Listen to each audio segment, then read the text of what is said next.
What is up, YouTube? It is Spike Dog coming to you right after the national championship game.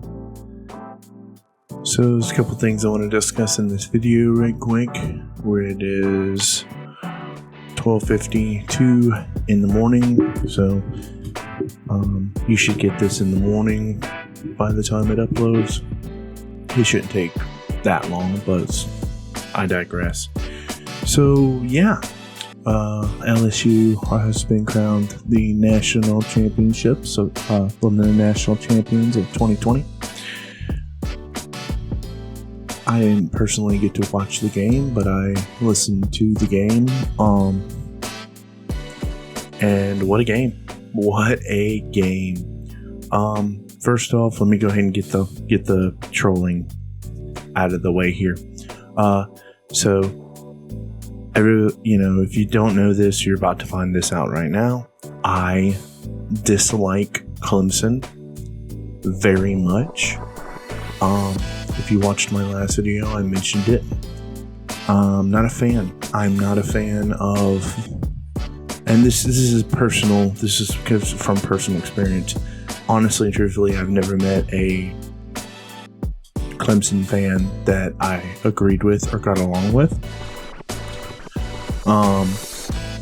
Also, I don't like this whole crybaby routine that Dabo Swinney has been putting on for the past season, and I hope he doesn't continue to use, to be crybaby Dabo Swinney, because it's very unbecoming of him. Honestly and truthfully, you're the 2019 national champions. What do you have to get on the press conferences and cry about? Honestly, I understood it coming from the first time he did it aspect of it. He used it as a mental thing to motivate his players. But when you continue doing it, that's what I like to call beating a dead horse or milking the cow dry. There's no excuse in it at all. I don't agree with it fully at all. So let's just get this out of the way. Never been a big Clemson fan. So I was pulling for LSU this whole game. But I will say this, Clemson showed up. Clemson played their hardest. They tried hard. They did. But LSU was just better. They got beat by the better team won. So that being said, takeaways from the game, from what I heard and what I saw, Trevor Lawrence came out, amped up, ready to go. And then I'm an SEC homer, so what I'm about to say is probably going to be obviously biased. But Trevor Lawrence ran into a better SEC team and could keep up with them this time around. Last time, they just annihilated an SEC team. This time, they faced a really good SEC team. And when the chips were down, they couldn't deliver. It's just that simple. Trevor Lawrence came out. He was doing great. And then, Joe Burrow came out, answered the call. And then, that ramped up the defense. The defense got some stops. It also doesn't help that Clemson was shooting themselves in the foot a bunch of times throughout the game. Had a bunch of penalties that shouldn't have happened. I mean, honestly, if we're going over this is not, targeting, you were targeting. You clearly lowered your head on that hit, and that's just the big one. I'm not going to go into all of the penalties that, Clemson had, but it's just like, and then, you're going to kick field goals. You're going to kick field goals against LSU? No. Field goals are last-ditch effort kind of thing. And honestly and truthfully, if you're 4th and 5 and you're a really good Clemson team, I would have went for it. Or if you're 4th and 9, maybe you can get a good slash, throw a good slash ball out there and get a catch, and all is forgiven. But kicking field goals is not, and I'm not a coach by any means, so can't sit here and say that, I know what I'm talking about, but coming from a fan's perspective and someone who watches college football a lot, you can't just kick field goals like that, especially against a team like LSU. You're gonna have to try for it. But anyways, so yeah, LSU won, beat them fair and square right out the gate. I will say that call for that touchdown where he's like in the corner of the end zone, well, that was a missed call. It was definitely a missed call. And Clemson fans, you can type about it in the comment section too. You're blue in the face, I don't care. But you had the same luck pitted against your opposing team in the semifinals. That same luck happened to you. So, and that was a crappy call when Clemson was playing Ohio State. And, I mean, that clearly was a fumble. But it to the ref's eyes, it wasn't. And you got a clean slate on that. So, it works both ways, the way the penalties go and the way the calls go. So, truth be told, you can't really complain about that. But, yeah, LSU wins. Chalk one up for the Tigers.